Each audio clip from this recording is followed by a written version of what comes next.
bom estar aqui, de verdade. É tudo muito novo para mim, algumas coisas que eu tenho vivido na presença de Deus, né? E eu sou uma manteiga derretida, velho. Eu choro pra caramba, sou muito chorão. Quem já me viu pregando no encontro sabe como que eu sou. Eu choro muito. Então eu tô com um turbilhão de emoção no meu coração, velho. É vontade de chorar, tô com frio, tô com calor, tô com temor, tô com tremor, tô alegre, tô tudo, velho, de verdade. E Deus, Ele tem ministrado no meu coração algo poderoso. Quando o pastor Rairini mandou essa palavra para mim, eu acordei, era acho que umas 6:30 da manhã, e aí eu olhei no celular lá, a mensagem do pastor Rairini, eu falei, vixe, moiou, logo cedo. E aí quando eu abri, eu vi que era a palavra, eu falei, meu Deus, na hora já o Espírito Santo começou a ministrar no meu coração, e quando eu vi o tema, né, coloca aí o tema, pelo amor de Cristo, a hora de voltar para casa. E aí eu estava deitado ainda com o celular no colo, né, e uma das primeiras partes que fala sobre a atitude, né, da gente sair do lugar da onde a gente está e ir de encontro ao Pai. E aí eu estava sentado na cama, eu falei, a gente precisa, né, tomar atitude de ir e tal. E aí eu continuei deitado na cama. E aí bem na hora Deus já falou comigo, falou, rapaz, levanta daí, vai fazer o que você tem que fazer. Eu falei, nossa, nem começou e Deus já começou a ministrar no meu coração. E tem sido dessa forma, irmão. Cada palavra que tem falado aqui, não tem, eu não sei vocês, velho, mas não tem como. Estava me sendo meio impossível de não sentir a presença de Deus. Não sei quem daqui concorda comigo, mas estava sendo ministrado algo poderoso. Foi ontem, né, pastor Denis, que o senhor postou um vídeo do senhor com o Gabriel, e na hora que eu vi aquilo, já comecei a chorar também.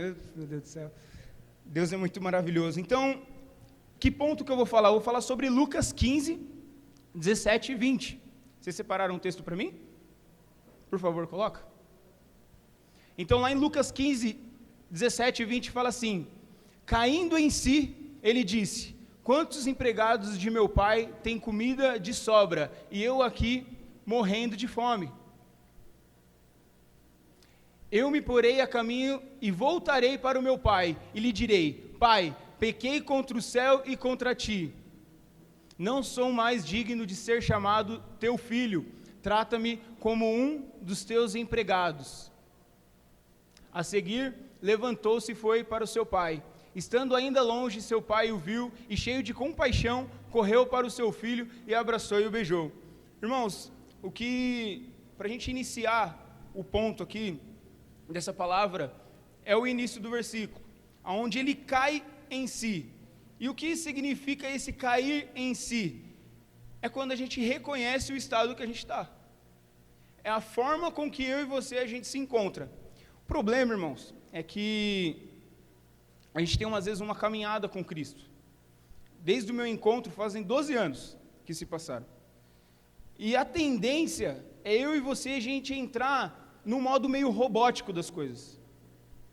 Onde a gente teve um encontro com Deus, teve um encontro com o Pai, a gente vê como a gente está, a porcaria que a gente é, a gente se arrepende, chora, aquele choro meleca, um negócio doideira, tem umas horas, mas depois, como se, é isso, já me arrependi, já está tudo certo, eu não mato mais, eu não roubo mais, não faço mais nada de errado, e está tudo certo. E aí passa 12 anos, e a gente para de cair em si, velho. A gente para de se arrepender. E isso é um erro muito grave, irmãos. Porque o cair em si, ele é o início e a continuidade e o fim da nossa trajetória cristã. Isso é todo dia, irmãos. Quando a gente cai em si, a gente vê quem a gente é, se arrepende e volta para o caminho, para o destino que é o Pai. Se você veio até aqui, e a última vez que você caiu em si, teve noção dos teus erros, dos seus pecados, faz muito tempo atrás, você está muito enrolado, irmão. Porque o arrependimento, esse cair em si, ele precisa ser diário. Nem vou falar que é de tempos em tempos, de congresso em congresso. É diário. Quando você vai fazer o seu devocional, tem um tópico lá. Alguém sabe o que é? A partir de hoje. Quando você coloca o a partir de hoje, é a hora que você está caindo em si, irmão. Cair em si. Pequei. sou zoado, preciso voltar para os braços do meu pai. Então a gente tem um caminho a seguir, irmão. Primeiro ponto, quero que você entenda, eu e você, a gente precisa cair em si, amém? Olha para o seu irmão, cutuca ele e fala, a gente precisa cair em si. Quando o filho, ele caiu em si, eu vejo isso que é uma palavra não só para alguém que está chegando agora em Cristo, mas para um cristão que já está uma pegada com Deus. Porque o filho, ele não era alguém desconhecido na casa do pai. Ele sabia onde era a casa do pai, ele morava lá, ele sabia os costumes do pai, ele sabia o que o pai gostava ou não, então ele já conhecia o pai, mas diante de um erro dele, ele precisou cair em si. Então você está na sua caminhada com Cristo e você vai pisar na bola muitas vezes. Eu e você, a gente vai pisar na bola, a gente vai pecar. Porém, eu e você, a gente precisa cair em si, amém? Vamos dar continuidade. Então, agora a gente vai falar do nosso caminho de volta. Para muitos irmãos, o caminho de volta para o pai é uma decisão muito difícil. Porque se aquele filho, ele não conhecesse o pai, ele não ia voltar para o pai. Porque o pai ia ser alguém distante. Talvez a imagem que ele teria do pai dele era um pai bravo, um pai que bate, um pai que surra, que se faz alguma coisa errada, pega lá a chave de fenda, né, e bate no peão. Mas não era essa a imagem que o filho tinha do pai. Então ele fala, pisei na bola. Fiz cagada. Mas espera aí, eu vou voltar para a casa do meu pai, porque pelo menos eu posso ser tratado como um empregado. Então, irmãos, às vezes essa atitude de de tomar a iniciativa para voltar para o pai, estou vendo o irmão dormindo. Vamos correr, hein, irmãos? Então, essa atitude, às vezes, de tomar a decisão para a gente ir até o pai é muito difícil, porque a sua imagem do pai é um pai que castiga, é um pai que vai te bater, que vai te dar uma surra, sei lá, não sei. Então, é muito importante, irmãos, quando você errar, quando você pecar, você precisa ter na sua mente a imagem de quem que é o pai verdadeiro, como que Deus é. Quem Deus é? Quais são as características de Deus? Então, vamos falar do nosso pai físico? Talvez o seu relacionamento com seu pai físico, com a sua mãe, com a sua avó, com o seu avô, não sei quem te criou, não seja um relacionamento tão bom, ao ponto de você chegar nele e pedir perdão. Você consegue demonstrar amor para o seu pai e para a sua mãe hoje? Você chegar neles e falar, eu te amo? Às vezes para você é fácil, mas, velho, tem muita gente que é muito difícil. Hoje, para mim seria fácil chegar dos meus pais e falar com eles sobre isso. Só que quando eu comecei a me converter e eles eram vivos, demorou para mim conseguir chegar neles e pedir perdão. Do meu pai, no caso, que minha mãe já tinha morrido. E quando eu decidi fazer isso, bom, não vou antecipar, vamos lá.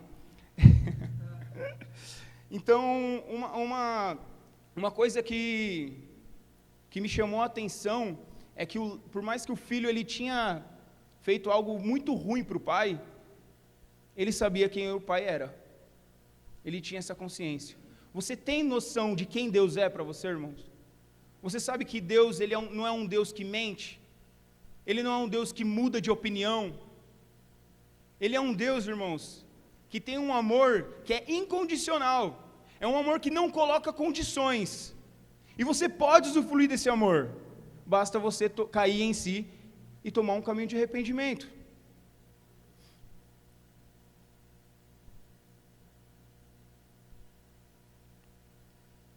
Então, para a gente iniciar, eu quero te dizer uma coisa que Deus ele ministrou uns dias atrás, pastor, no discipulado, onde a gente falou sobre paternidade, e deu uma sacada, assim, o Espírito Santo deu uma sacada para mim.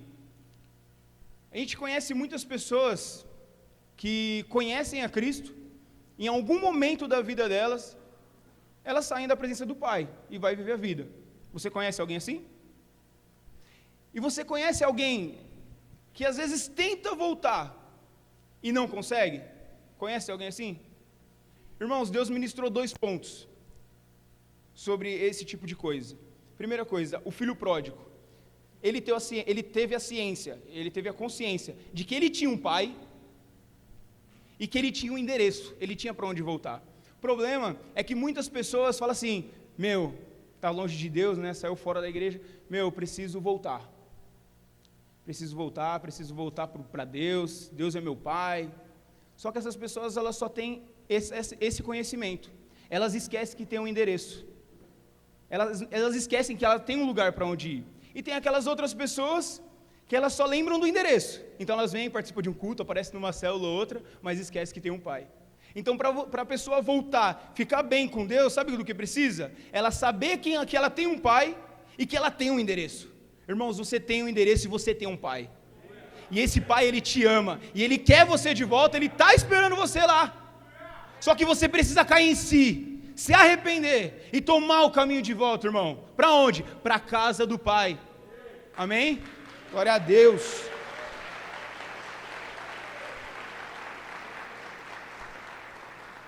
Então, para a gente iniciar a nossa trajetória de volta para a casa do Pai, tem 2 pontos que eu e você, a gente precisa ter em nosso coração, que é o arrependimento e o perdão. Esses 2 pontos a gente encontra na história do filho pródigo, onde há arrependimento da parte do filho e perdão da parte do pai. Então, esses 2 pontos, ele precisa fazer parte da minha vida e da sua, e eles andam em conjunto. Amém?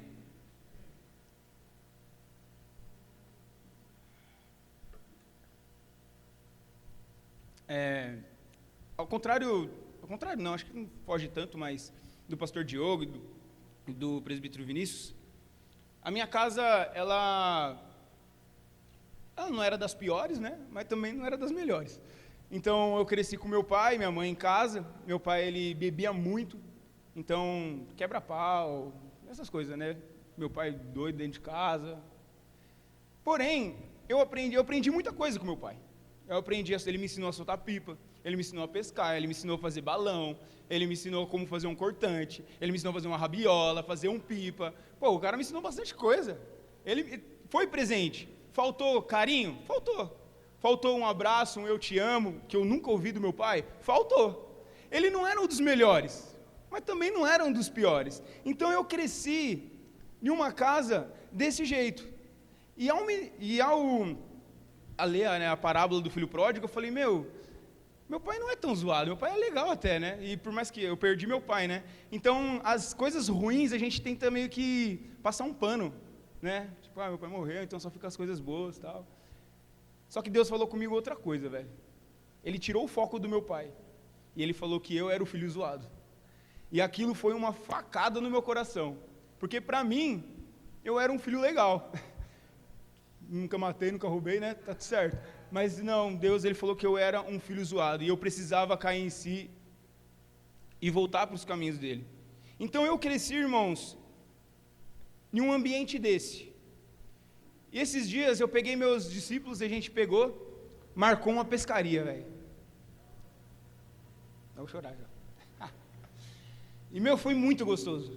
Eu reuni todo mundo lá em casa sexta-feira à noite. Eu falei para eles, dei as dicas, né? Falei assim, vocês vão comprar uma varinha, vocês vão comprar esse tipo de anzol, vai comprar esse tipo de boia, vai comprar esse tipo de coisa. Comecei a dar as especificações das coisas que eles precisavam comprar, igualzinho meu pai fez.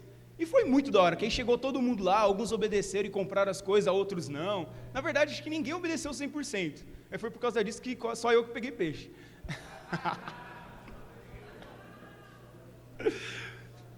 Mas foi um tempo muito gostoso, e eu comecei a ensinar, eu ensinei do zero, desde amarrar a linha na vara, a colocar o anzol, a colocar a boia. Na hora que a gente estava pescando, eu ensinei a modelar a massinha no anzol e jogar do jeito certo, e foi muito gostoso. Teve gente que não pegou peixe, mas eu tenho certeza que marcou a vida deles, porque foi isso que marcou a minha vida. Uma vez, conforme o pastor estava pregando aqui tudo, né, Deus foi falando no meu coração e foi trazendo muita coisa à memória. Eu lembrei uma vez que eu levei o Henrique para soltar pipa, meu filho. E aí ele soltando pipa lá no meio do campo, aquele monte de gente soltando e tal. E aí ele fez embolosqueira com um cara lá, aí eu, puxa Henrique, puxa. Aí ele saiu puxando, o cara era 2 dele e ganhou, né? Só que aí ele enroscou no dedo dele, puxou e arrancou o taião do dedo ali, assim, ficou tudo sangrando. e não tinha onde lavar, não tinha nada. Aí ele passou na camiseta, assim, daquele jeito. Aí chegou em casa, pensa, rosto sangrando, camiseta tudo cheio de sangue. A Luana pirou, velho. Matou o menino. Relaxa. E ele mal felizão, com o cortão no dedo. Eu cresci num ambiente assim, onde meu pai ele pisou muito na bola, mas teve muita coisa boa que meu pai me ensinou. E o mais da hora, por mais que ele pisou na bola, eu tive um pai que nunca pisou na bola comigo, que foi Deus. Amém? E incrível que as coisas ruins que meu pai ele me ensinou, teve alguns pontos que nem cabe eu falar, trouxe amargura no meu coração, trouxe trouxe um ensinamento e uma raiz muito zoada dentro de mim. E eu quero convidar um homem para vir aqui em cima. Pode ser qualquer um, tá? Venha um, que seja homem, pelo amor de Deus. O cara levantou, pensei que ele ia vir, velho, tá de sacanagem. Ô, mano. Aí, ó.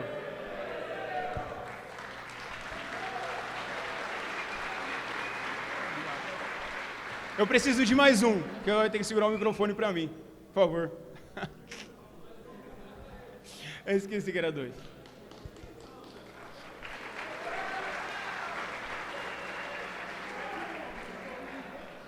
Esse cara tá com medo, velho, meu Deus do céu. Segura aí.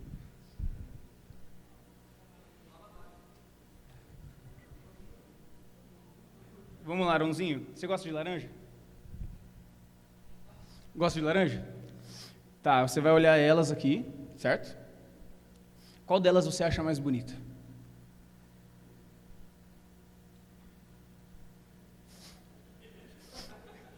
Olhando para ela, você pegaria e falava, eu vou chupar essa laranja. Qual delas você acharia melhor? Essa daqui? Beleza.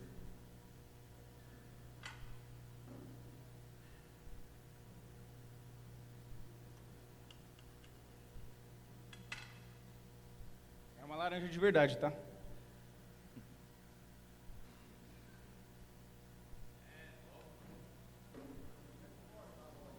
Cabral macho. Puro creme do milho verde. Pulso de laranja. Beleza, irmãos, ele escolheu aquela, certo? Agora tem essa daqui. Eu vou fazer um suco dela também. Manga com sal. Nossa, mano. Abre a boca, Marcos. Eu tô trazendo os tremedorzinhos. Não é nada.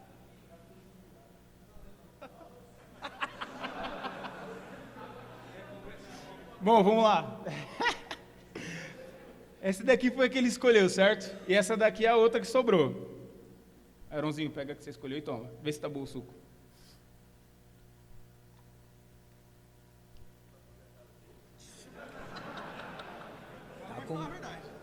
Tá meio salgado. Agora toma esse. Essa daqui tá melhor. Amém, irmãos. Pode tirar aqui? Deixa aí, entendeu? Valeu. Irmãos, eu lembrei de uma cena que aconteceu na praia, né? Onde eu confundi o açúcar com sal e coloquei no suco de abacaxi, tá ligado? Aí o pastor deslizou até hoje. Aí eu lembrei disso. E aí eu coloquei um pouquinho de sal no copo. Fazer uma brincadeira, para mostrar o que, irmãos? Que nem sempre aquilo que está bonito por fora é algo gostoso de se experimentar. Então, irmãos, você está aqui hoje, talvez você colocou a sua melhor roupa para estar aqui, você se perfumou, alguns tomou banho, espero, para estar aqui, se preparou, e você é um líder de célula, você é um bom pai, você é um bom filho, você é um bom líder, porém, às vezes por dentro, aquilo que está na sua essência, tem coisa para ser resolvida, e está salgado, e não está bom. E a gente só sabe o que está bom quando a gente experimenta. Quando você Você olha, bonita, era mais bonita mesmo a laranja. Mas quando você toma o suco dela, você vai saber se ela está boa mesmo ou não. Irmãos, quando as pessoas, elas experimentam de você, ela tem sentido uma pessoa que é amargurada? Uma pessoa que tem rancor, que tem ódio, que às vezes numa pregação que fala sobre paternidade tranca o coração? Irmãos, não é normal, ouve o que eu estou falando, não é normal uma pessoa que entra na presença de Deus e não consegue derramar uma lágrima, velho. Não é normal, irmãos. A gente fala muito sobre avivamento. Avivamento é quando a presença de Jesus vem e ela nos constrange de uma forma que ninguém mais é a mesma pessoa.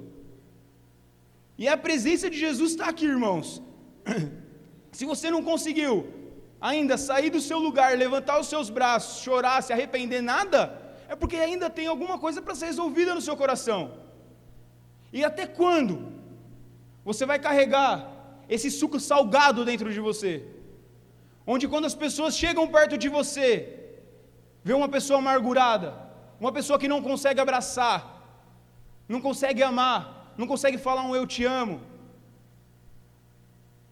é porque tem alguma coisa dentro de você que precisa ser resolvida, precisa de arrependimento, precisa de perdão, precisa cair em si, e Deus ele te chamou para isso hoje. Lá em Hebreus 12:15, Rafinha, coloca para mim, por favor.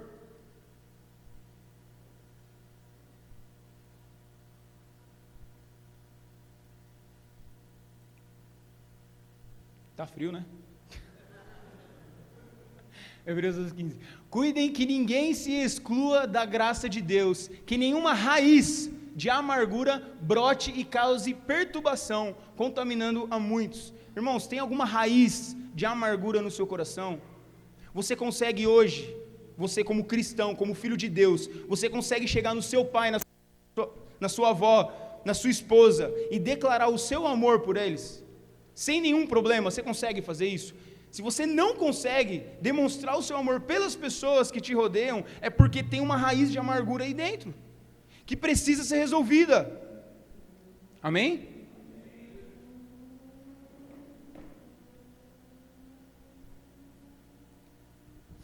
Então, eu acredito muito em todos os problemas que acarreta a falta de um pai, a falta de uma mãe, a falta de um homem, tipo do sexo masculino, assim, né, tipo de pai mesmo, de exercer isso na gente, de nos ensinar, de nos corrigir. Só que entenda, isso não é apoio para as tuas mazelas. Isso não é apoio para os teus erros. É muito fácil a gente viver uma vida amargurada, viver uma vida cheia de pendência e querer colocar culpa nas pessoas. Mas é porque eu não tive pai, por isso que eu sou assim. Ajudou, mas não é culpa dele, a culpa é tua, porque você fez o que você quis fazer. Então entenda, irmãos. Homem, o que é um homem? Para definir o homem, o que ele é? Uma pessoa, um homem de verdade, é aquele que assume responsabilidade. O homem, ele é isso. É uma pessoa que assume a responsabilidade dentro de casa. É o homem. Quer definir um homem? É quando você chega numa casa e vê um cara que puxa a responsabilidade de corrigir as crianças, de guiar a família na palavra de Deus, que paga as contas, que exorta, que dá amor, que dá carinho. Esse é um pai, ele assume a responsabilidade. Adão, quando Eva pecou, ele assumiu a responsabilidade? Não reassumiu a responsabilidade. Naquela hora, ele não era homem. Então, você como homem, congresso de homens, você precisa assumir responsabilidade. Você precisa assumir responsabilidade por essa amargura que está no teu coração. Você precisa assumir a responsabilidade dos teus pecados, dos teus erros, da falta de perdão. Você precisa assumir essa responsabilidade, irmãos. Não é a pessoa que está do seu lado que vai assumir por você. Quando o filho pródigo, ele está lá com os porcos e ele cai em si, ele assumiu a responsabilidade para ele. Qual que era o discurso dele? Pai, pequei contra os céus e contra ti. Eu pequei. Eu decidi. Assuma a responsabilidade, amém? Meu Deus, o tempo voa mesmo, mano. Eu não tinha botado muita fé nisso. Irmão, se você está aqui hoje e você não consegue assumir nada de errado que você fez na sua vida, é porque você ainda não caiu em si, você está lá cuidando dos porcos, e você precisa cair em si e assumir a responsabilidade, amém? E existem algumas coisas que a gente precisa fazer para assumir essa responsabilidade, e a primeira coisa de assumir essa responsabilidade é a gente precisa se arrepender e perdoar. É o primeiro passo para assumir a responsabilidade, é se arrepender e perdoar, amém? Tem agora os slides? Pode passar, por favor. Ou precisamos ser humildes e rever e tal. Então assim, as pessoas em volta que nos rodeiam, elas têm uma história de vida. O seu pai, ele tem uma história de vida, sua mãe tem uma história de vida, todos eles têm uma história de vida. Mas apesar deles terem uma história de vida, isso não justifica o seu erro. Se não justifica o seu erro, você não pode colocar a culpa neles. Então, primeira coisa, você tem que rever a história dos seus pais para perdoar eles. Você precisa encontrar coisas boas neles. Como eu falei aqui, eu vejo muitas coisas boas que meu pai me ensinou. A graça de Deus, ela está sobre sua vida. E você precisa pedir para o Espírito Santo sondar o seu coração e curar. Então a gente precisa ser humilde, irmãos. Você quer entrar num processo de assumir a responsabilidade, de cair em si, de se arrepender e perdoar, eu e você, a gente precisa ser humilde. O problema é que a gente é muito ganancioso, a gente é muito orgulhoso, a gente tem um coração muito duro, e a gente precisa mudar, amém? Então, nessa história toda, se tinha alguém que poderia ficar com raiva, ou teria o direito de se aborrecer, ou de querer cobrar alguma coisa, seria o pai. O pai, ele, perante a tradição lá, o pastor falou, né, sobre isso, né, pastor? O filho, ele é digno de ser apedrejado, chicoteado, ele desonrou o pai, ele pegou, eu fico imaginando a cidade, o que eles achavam daquele pai? O pai era um irresponsável, pegou o dinheiro e deu na mão de um filho novo, ele acabou com a reputação do pai, ele tratou o pai dele como um cadáver. Se coloca no lugar do pai. Legalmente, o pai podia castigar o filho, ele tinha essa autoridade, só que esse pai, ele não fez isso,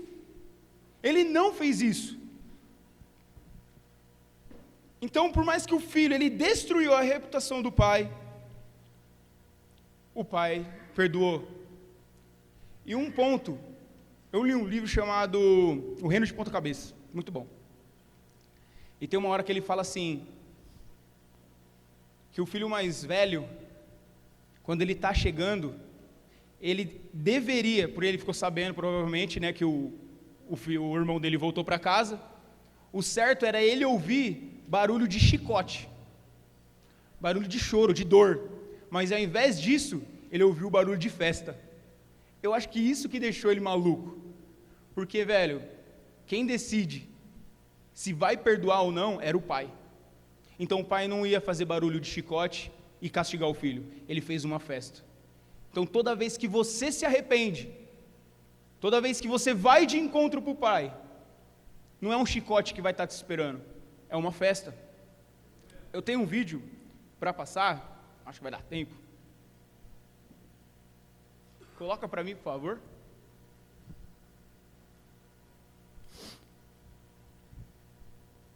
Então, uma das coisas que, antes de começar o vídeo, né? O pai, ele abriu mão de todos os requisitos que ele teria para castigar o filho. Aquele pai, ele não era um pai orgulhoso, ele não era um pai que tinha o coração nos bens materiais, nos prazeres do mundo, ele era um pai que tinha um coração totalmente perdoador, não sei se existe essa palavra, mas que perdoava muito fácil, porque ele amava o filho. Irmãos, hoje, se chegasse uma pessoa que te fez muito mal na sua frente agora, você conseguiria perdoar? É muito difícil. Não é fácil. Mas você precisa buscar ter um coração igual a desse pai. Eu vou passar um vídeo agora. Eu não ia passar, mas durante a palestra Deus tocou no meu coração para passar esse vídeo. Talvez a maioria conheça, mas vai assistir de novo. Amém? Glória a Deus. Irmãos, até quando o orgulho, um coração duro, vai ficar falando mais alto dentro de você?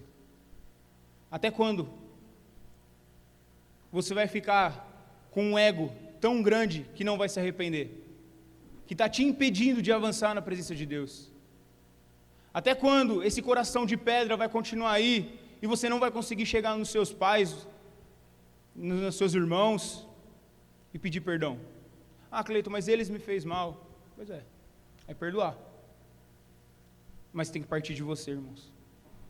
Até quando esses conflitos, até quando essa amargura no teu coração vai continuar te impedindo de avançar na presença de Deus? Como o filho pródigo, teve um dia que eu fiz essa decisão também, e foi durante um culto, que o pastor Herini estava pregando sobre paternidade, e eu decidi falar com o meu pai. Antes disso eu tentei fazer a mesma coisa com a minha mãe, e eu perdi minha mãe e não deu tempo de eu pedir perdão para ela. Quando eu decidi pedir perdão para o meu pai, quando eu cheguei em casa, eu tive que levar meu pai no hospital, e ele ficou internado e eu não consegui pedir perdão para ele. Deus me deu uma chance, quando meu pai estava lá entubado, de pedir perdão para ele, e ele ouviu. Você vai esperar você perder alguém para ir pedir perdão depois? Para quando estiver lá no caixão você querer resolver alguma coisa?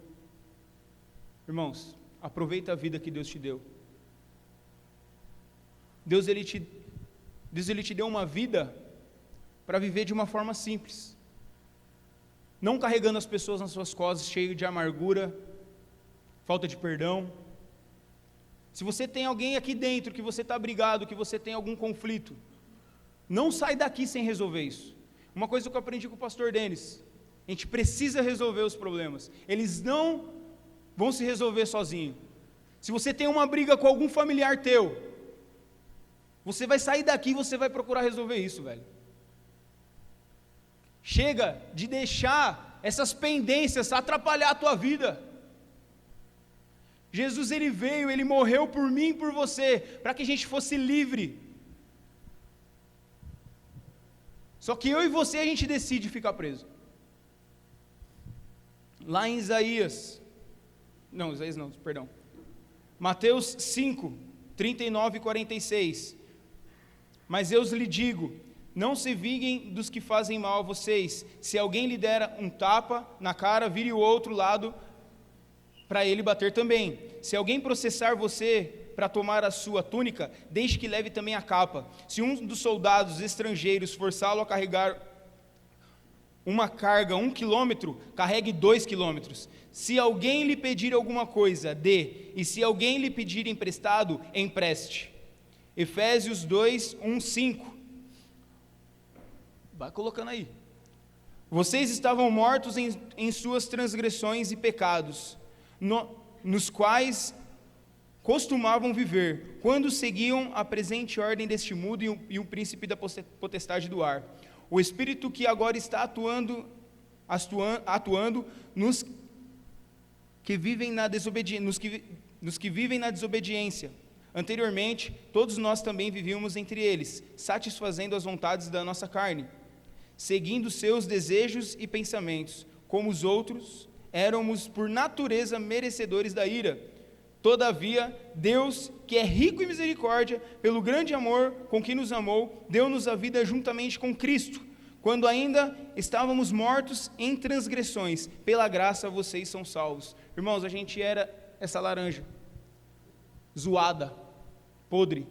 Jesus ele veio, ele se tornou a laranja amargurada, para que eu e você a gente se tornasse a laranja doce.